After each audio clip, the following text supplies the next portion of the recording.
As a productivity nerd, I spent years honing my task management system so that I'd never miss a thing. But despite all my organization, I'd still find myself scrambling to prepare for a meeting like an hour away.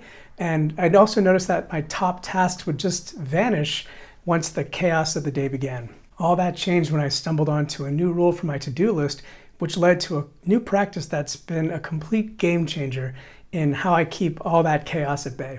And in this video, we'll get into how it works. Welcome to Falling to Systems, a channel dedicated to the idea that with time and consistency, we're all capable of transforming into who we admire today. Do you ever look back and realize where your habits started? When it comes to how I work, I can trace things back to October of 2014. I had recently joined the management ranks at a large healthcare consulting company, and I was in the second year of an MBA program that just gobbled up all my nights and weekends. Managing a team and being in a client-facing role, that my days were often really chaotic. Each morning, my inbox would be filled with emails that usually needed a response, and my calendar was always at least 50% full of meetings that I had an active role in. More often than not, I felt like I was just trying to keep up with whatever the day was going to throw at me, and inbox zero was kind of a rare treat when I could achieve it. And my to-do list was always brimming with just dozens of tasks that had to get done in the near future. Now, believe it or not, I had been a strong adherent of David Allen's Getting Things Done productivity system. And even with all that, I just didn't really feel like it was enough. Over the next 9 years, I'd end up working at a bunch of different companies at a bunch of different jobs. But this way of working really didn't change much. It wasn't until I found myself on sabbatical, of all things, that a new pattern finally emerged. For the first time in my professional life, I actually found that I got to choose how to spend my day. And despite all that freedom, my to-do list still felt overwhelming. With no meetings or deadlines to govern my attention, how could I still be feeling overwhelmed? And after a bit of reflection, I realized that my problem came down to two main issues. One was the menu of choice was too long, and secondly, I didn't look at it often enough. For years, I would mostly stick to a weekly review cycle where I'd budget a couple of hours every week to assess the 50 or 60 active projects I had going on at any given time. And after finishing this review, everything would be in its right place, but anytime I pull up my to-do list, I'd be faced with a wall of 40 tasks that I could do, interspersed with a handful of tasks that had to be done.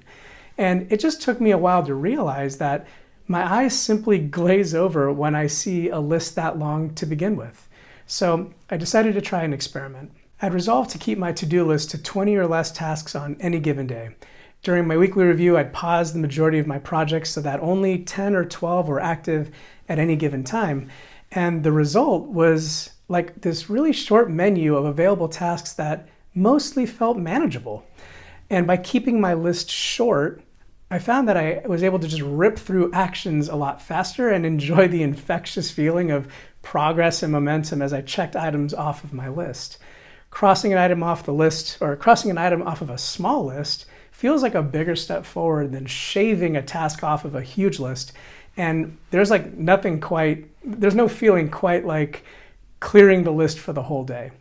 And so, because that list was so manageable, I also found myself looking at this dwindling list several times a day instead of once a week. And that meant that I always had a line of sight to the day's most important tasks, which honestly helped me say no with more confidence. And basically, by keeping up the weekly review, I was also still reviewing the projects, whether they were active or not. And that kind of helped thwart the anxiety of missing something important that was suppressed from my daily short list, kind of keeping my eyes off of it.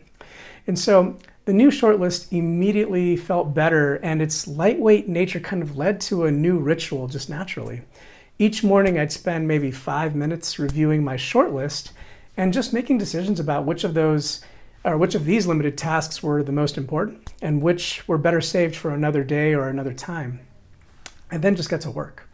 And so the most surprising thing that came out of this little experiment is that this morning ritual ended up still being really helpful after I re-entered the workforce. Even though I'm back to a knowledge working role with a hyperactive Slack culture and dozens of demands coming at me at all hours, I still protect the first hour of each morning to what I call set the day. I treat it like a pre-flight checklist to ensure I cover all my most important bases before I settle into deep work.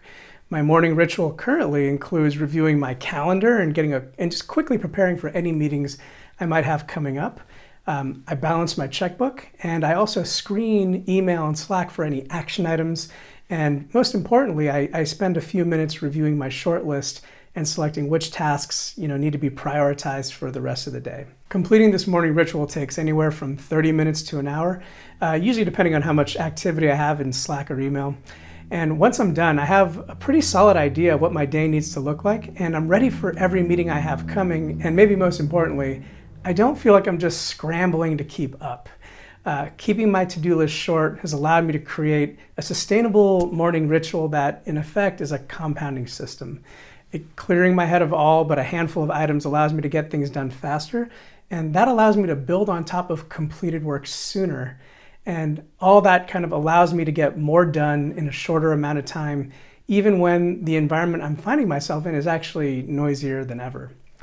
And so setting the day is a fantastic way for figuring out what the next 8 hours or so need to look like. But if you can fill the remaining time by building or executing a compounding system, the sky's the limit. Be sure to check out this playlist where I cover 6 key concepts to setting up a compounding system that will help translate your dreams into a reality. That's all for now. Thanks for visiting the channel, and I'll see you in the next one.